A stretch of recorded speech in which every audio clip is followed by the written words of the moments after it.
No, sir. Yes. It's okay, I'm from California. It's a good time now. Chad, it passed. So many of you asked the question many times, could you pass the rule? I understand why you asked the question, but now I just want to let you know that the rule has passed, and let's understand what the rule is. That means we'll be bringing up 4 of the appropriation bills we've been trying to do since July.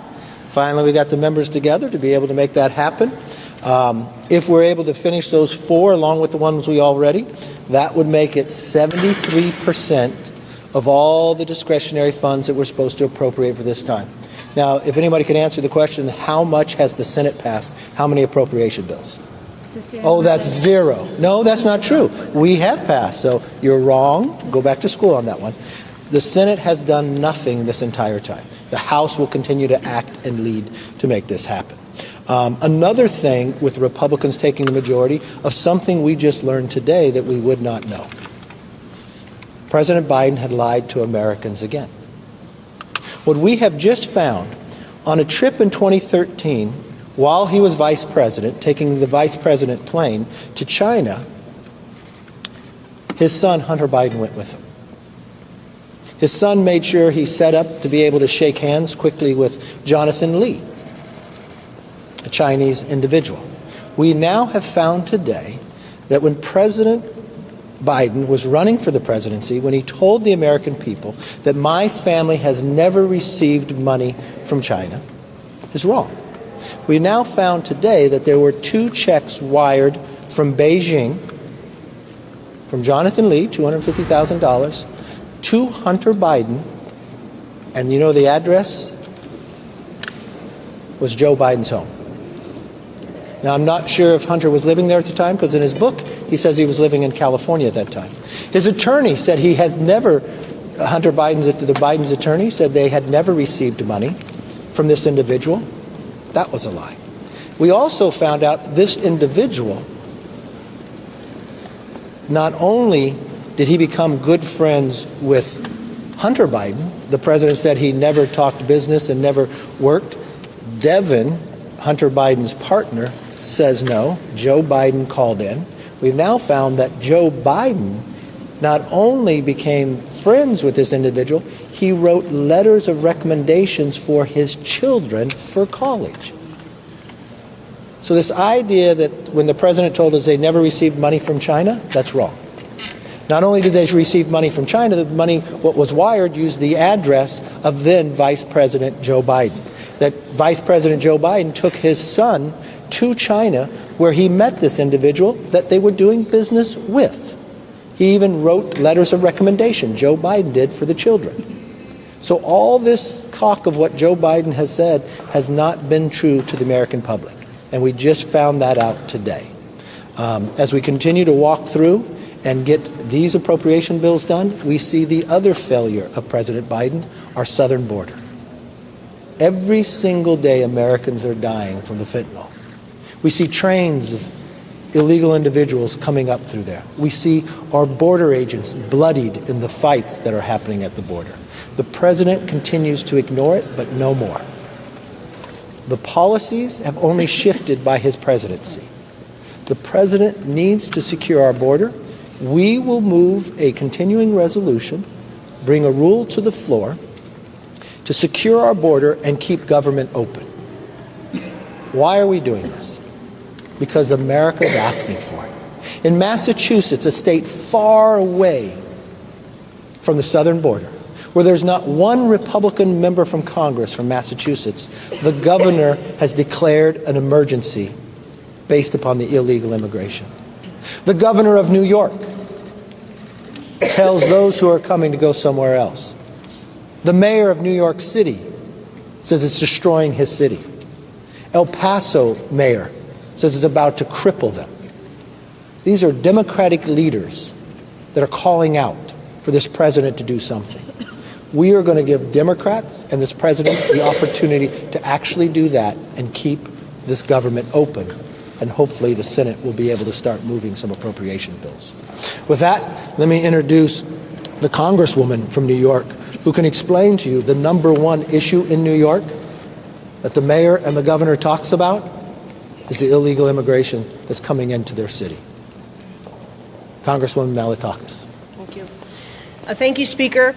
This morning, our city put out an advisory that the people of the city of New York should carry around Narcan with them. That's how bad the fentanyl crisis has gotten. Recommending the citizens of New York walk around with Narcan. We had a 1-year-old baby die last week at a daycare center where there was a drug ring in the basement of that facility.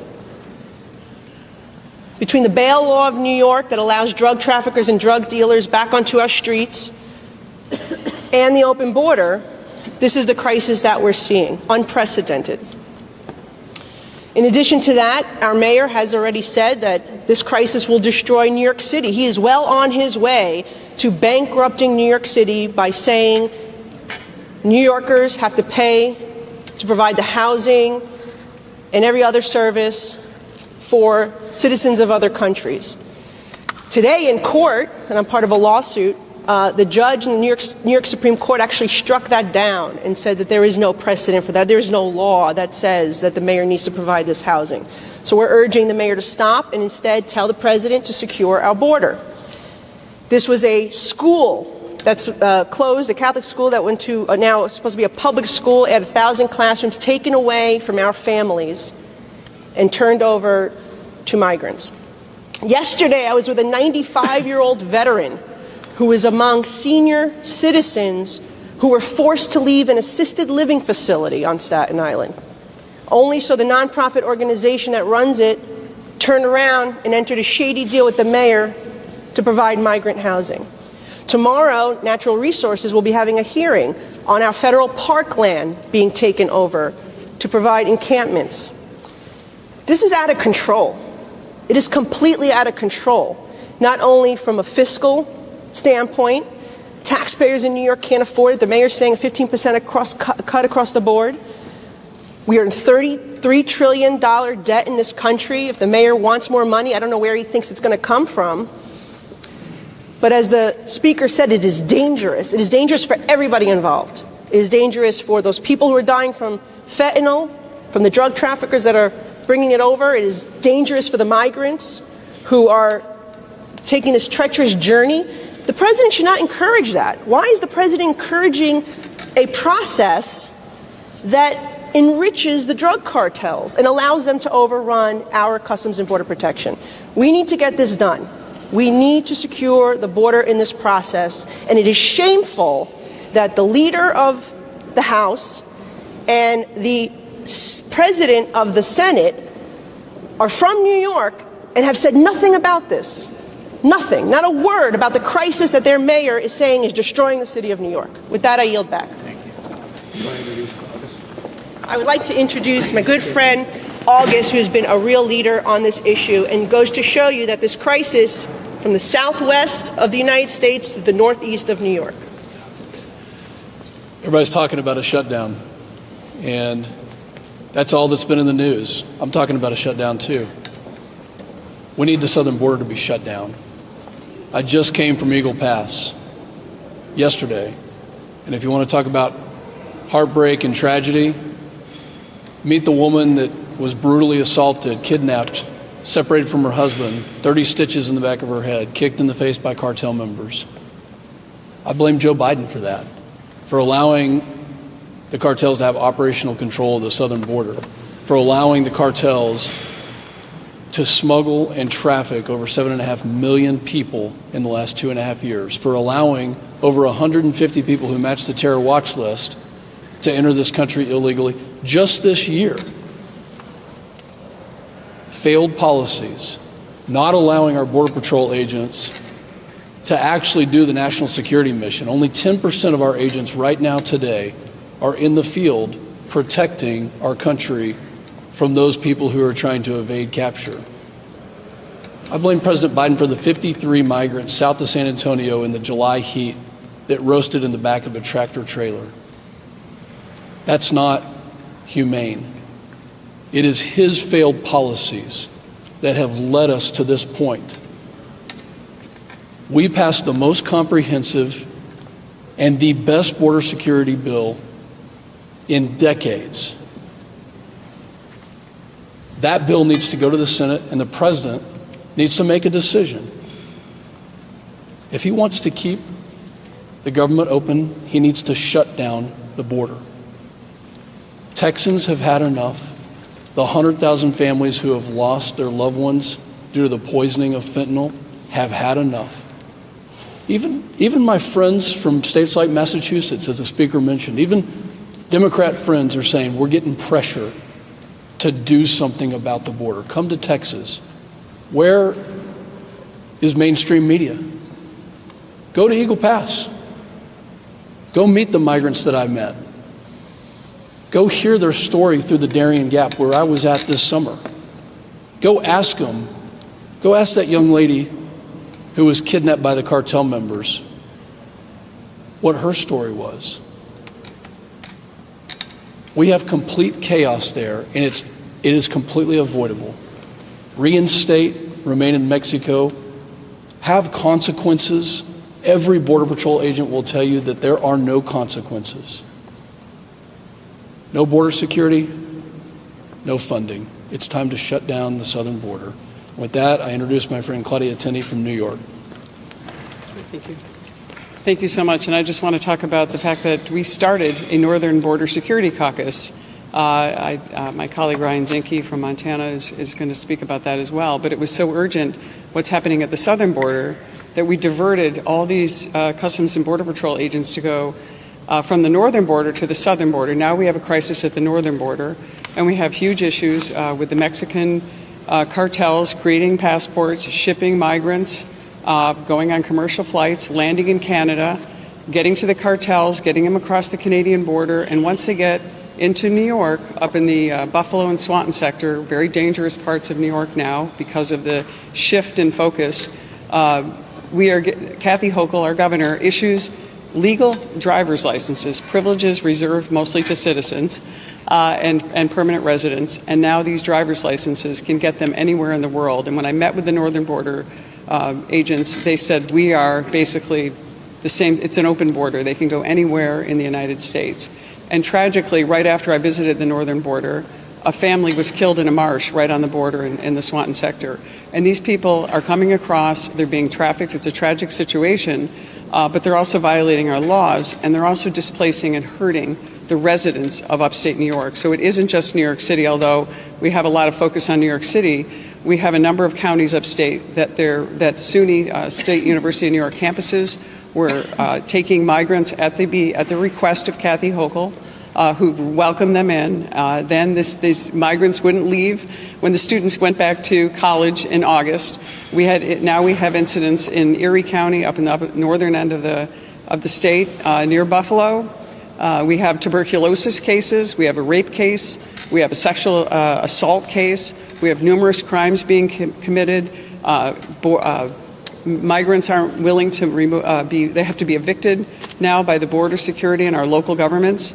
We had a murder in Rensselaer County from an illegal immigrant, and it continues to happen, and the taxpayers of New York are paying for this. It's $11 million a day to bring these, to house these migrants in New York City, and they're being shifted upstate because Mayor Adams has, rightly blamed Joe Biden, as we all do.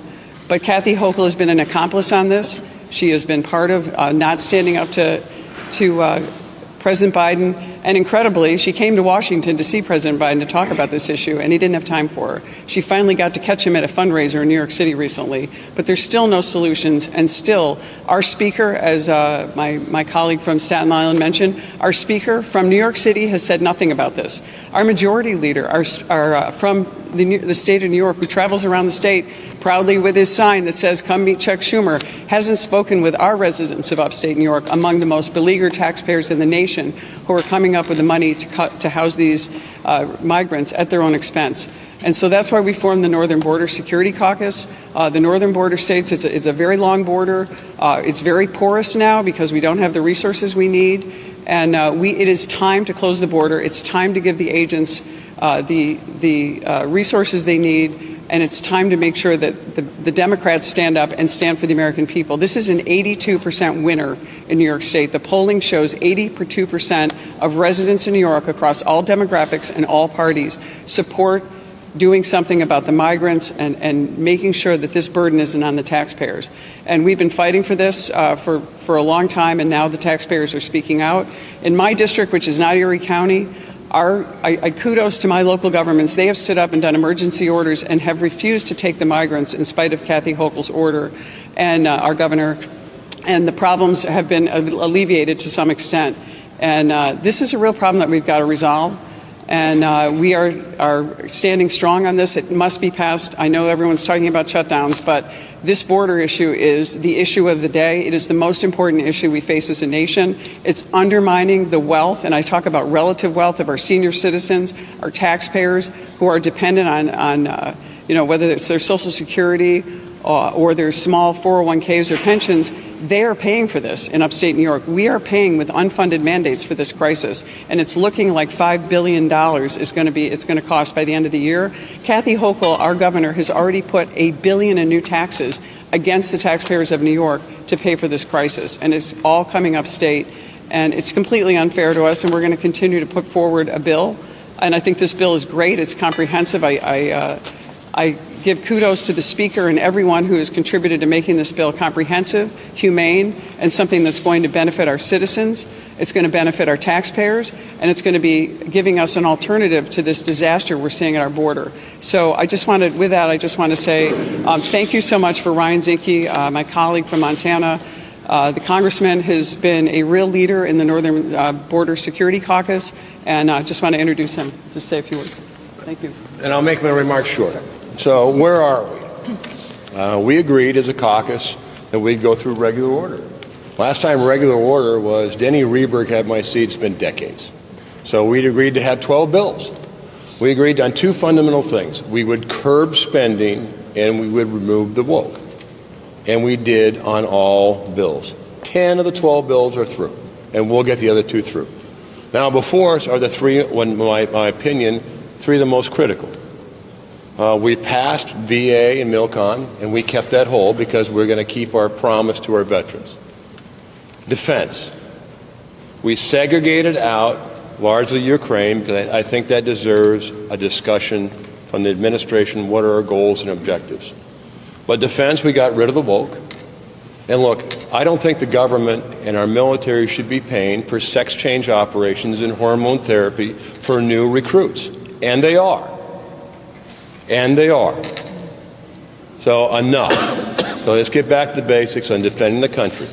So what we're about to do is we've passed the Veteran Affairs and MILCON. We will pass defense to defend our country, and we will pass security, homeland security. And Ukraine, a lot of people don't see Ukraine. A lot of Americans don't know where Ukraine on a map. You ask a lot of Americans, where's Nebraska? It's one of the square states out there, right? Well, you ask them where the Dunbar is. Where's Crimea? A lot of people don't know. They don't know. So, but our border, they do know, because we see it in every city. And it's not just on the northern border, the southern border. We see it in Billings, Montana, as we do in New York. We see the problem with not having a border. And what the border security does is, people ask me, what does it look like? Well, it looks about 32 feet tall and about 1,000 miles long. And it empowers the Border Patrol and ISIS to do their job. It gives more sophistication on the border.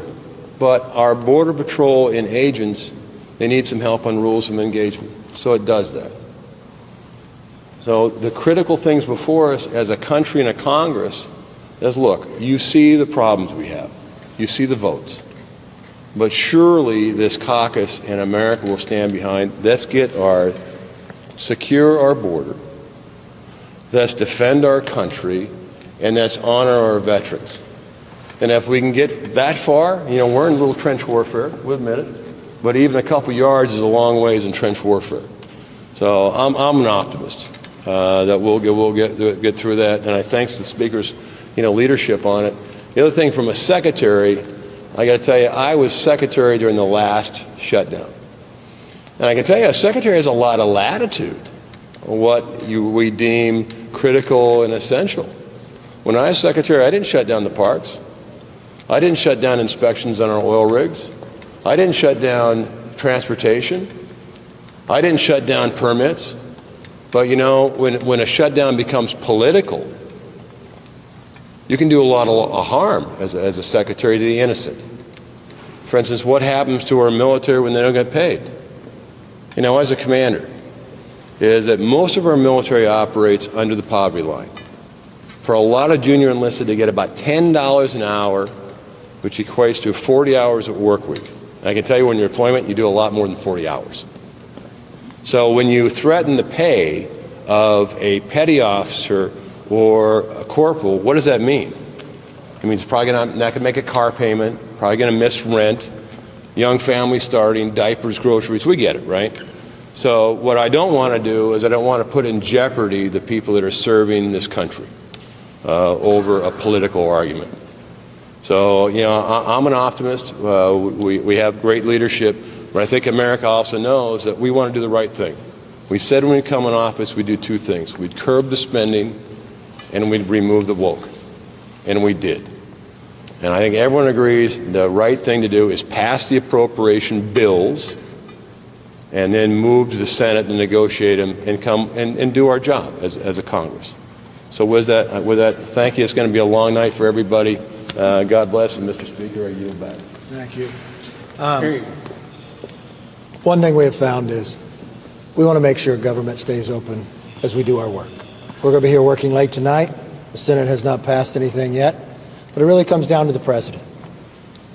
He has people across this nation, from Massachusetts, New York, any place, calling on him to secure our border, which we want the president. The only reason the border is not secure today is based upon his own personal policies. He can change that overnight. We're asking the president to do just that. Yes, sir. When do you plan on putting a CR on the floor? We've got these 4 bills coming up, so this will take us to Thursday, probably on Friday. We'll be able to do it. Yeah. Mr. Speaker, We'll hold it to it. Yes. can you please comment on the CR that the Senate leaders just rolled out this afternoon? You know, I don't see. Have they passed that? They just unveiled it. All right. Ask me when they pass. They had the them. first procedural vote, though, and it passed with widespread bipartisan All support. right. So let me know. Mr. Speaker, that said, there's 77 members, bipartisan, voted over there on the motion to proceed. Is there some sort of a disconnect between you and Mitch McConnell on this? Obviously, he sees this differently. He said as much on the floor, which is very different from what you're I would saying see tonight. something much different if they want to put and focus on Ukraine and not focus on the southern border. I think their priorities are backwards. Mr. Speaker, we all have heard you say, and we know what the Senate has and has not done. You are the leader of the House. I want to ask you a question about the House. Sure. How do you explain to Americans that the House has waited until now to get these appropriations bills moving when clearly you've known for months that this was the deadline? Well, I've been trying to move them for months. You've been following the House for a long time, right? My question: why did you fail to get that done until now? So when did we post them at Rules Committee? Well, if you're asking the question that we failed, then we've been waiting. So the question to you is, when were they posted at Rules to be brought up? The answer would be July. So that would be a long time ago, right? Unfortunately, in a tight majority like this, 4 members can stop anything. So a number of members have been stopping the rule from coming up. Now we were able to get members in a better place and be able to move forward. But the great thing is, I never give up. So the deadline's not yet. And we're working. We'll work late into the night. So if your deadline is for a paper to be done in school, but you still get it done on the day, does it still work? Yeah. So we'll do it. Yes, ma'am. I talked to a number of the same folks tonight and say they are still not for CR, even if you guys act for today. Why do you think the dynamic is going to be any?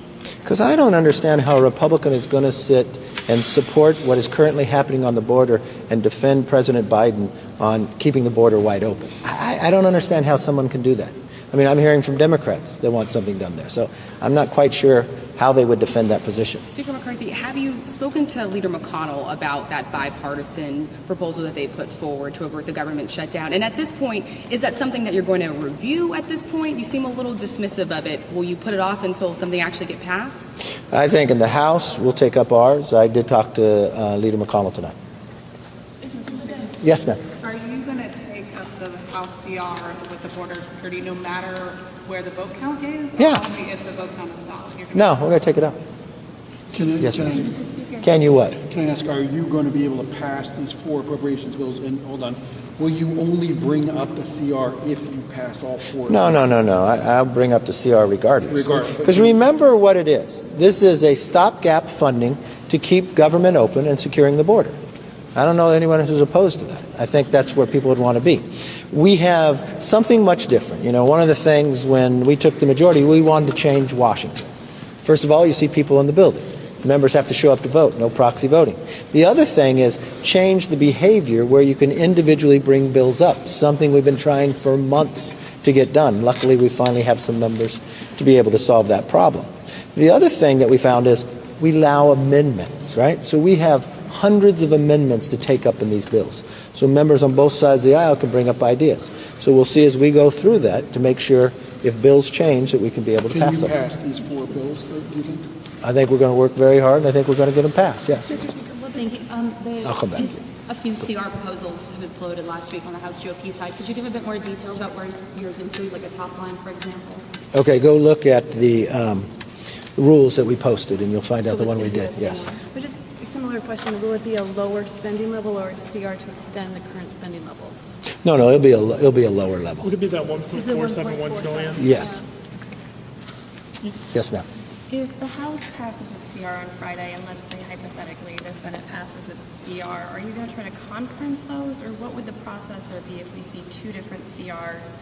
Well, we're both separate bodies, and that's normally how we deal with it. We go to conference, just like we would do as we pass our appropriation bills, and if the Senate eventually passes theirs, we'd go to conference. That's why you would keep government open while you're dealing in conference with the differences. Mr. Speaker, if the House doesn't pass the CR on Friday and the Senate does give you one, what's the play then? Do you amend the sentence? Do you send it back? How do you move forward? Ask me then. Matt Gaetz made another threat to your speakership on the House floor today. Are you worried at all that he'll bring up a CR? I mean, what do you make of the threats? He's made them for quite a while. Do you? Have you seen Matt and what he said about me when we first started this? Look, people have got to get over personal differences. I'm focused on America. I think that's where America's looking right now as well. He never voted for me to start out with. I don't assume he's changing his position. He said a lot of things, and we waited through. The one thing I will always tell you is I'm never going to give up on America, and that's where my focus is going to be. If somebody has a personal difference with me, that's fine. They have the right to say it. They have the right to do it. Do whatever they can. Has that distracted this process, though, when he keeps hammering you on this? Is that a problem? I mean, he comes out every day with a little more pushing the envelope. Does it look like it bothers me? Well, that's why I'm asking you. No. If it doesn't... But is that distracting from this whole issue to fund the government, address No, but it seems to do something for you. Well, no, we're just getting a lot of copy. Would you all be willing to accept any CR that doesn't have those border provisions? Like, is there any way that you all would make it? Look, we look across this country, what's happening to our country, based upon the president's policies. I think it's incumbent upon the president to sit down and work on securing this border. We passed H.R. 2 when the Senate did not. We passed a bill to lower the gasoline price to make us energy independent. The Senate did not and didn't do anything there. We actually took up a parent's Bill of Rights, so parents have a say in their kids' education. The Senate did nothing there. But we've watched what's gone on, and we passed a bill that we can secure our border. We think this is an opportune time that everybody can work together. There are a number of Democratic leaders across the country that are crying out for it, that are saying their state is in a state of emergency. It's interesting. Leader Schumer comes from New York. His governor is crying out. His mayor is crying out. Well, shouldn't he listen to them too? I think that would be important. How likely is it? Yes, sir. About 10 years ago, around the same time, people were preparing for a shutdown caused by the House Republicans of repealing Obamacare. In about 16 days, nothing much came out of it aside from the Murray-Ryan deal. Why would a shutdown of the border security be any different? Because you don't have to repeal anything. These are simply the president's policies. And you've got now the #1 killer of Americans between the ages of 18 and 45. 300 Americans will be poisoned and died today. That's the equivalent of an airliner crashing. So I think that would make a difference. I've watched millions of people now come across this border. I've watched states say it's a state of emergency. I think that matters. If the president doesn't think that matters, I think that's a difference of opinion. But I think the rest of America believes it matters. Speaker, Yes. The Senate CR has FAA reauthorization until the end of the year. Is that something you guys would accept at all in your version? So we passed an FAA bill, right? Did the Senate pass an FAA bill? Oh, no, they didn't do that either. So the one thing that, when I became Speaker, I wanted to change how Washington works. The Senate would never even bring appropriation bills through committee. So we put in the debt ceiling, a 1% cut across the board if you didn't do your job. So kudos. They actually passed the bills in committee. That was a change. But I don't think that's the way you govern. I mean, name me all the bills that the Senate have passed. Okay, I can still wait. I believe the best way to do it, they're a different body than we are. They should pass bills, we can pass them, and we can go to conference and solve it. Speaker, all right, last question. I just had if you can just explain a little bit more your stance on the Ukraine funding. I know you said it would be, you want to consider it a supplemental. Is it the wrong move for that deal from the Senate to include additional funding for Ukraine? Yes. Yes, it is wrong. I just went out to Maui and watched the devastating fires of Americans killed. I've been to California, watched the floods and the hurricanes, Florida, Vermont, Ohio, on a train derailment. They're picking Ukraine over Americans. Look, I know there's problems out there. What Russia has done is wrong. And we can defend that. But we also what is watching happen right here in America right now. Why can't we deal with the border and our emergencies too? Why is that taking? They have money already. They have enough money to carry them through for the next 45 days in Ukraine. But why does that take precedence over what's happening on the border? Why does that take precedence over the 300 families that are going to lose their loved ones every single day in America? What does that do? Why can't we do these things and get them done? Look, this isn't that difficult to happen. All the president has to do, call us up, let's go sit down and get this done before the end of the week. He's changed this by a simple stroke of his own words of how this border is happening. He can change it back, just like the Democratic governor of New York, the Democratic governor of Massachusetts, the Democratic governor of New Jersey, the Democratic mayor of New York, the Democrat mayor of El Paso is crying out for him to do. So don't take it from my words. Take it from the millions of people across America that are asking something to happen. I want to keep the government open. I want to do the job. I know we're going to have to give the Senate more time. They haven't passed FAA. They haven't passed a border security bill. They haven't passed an appropriation bill yet. Are they still here by chance? Oh, okay then. I rest my case.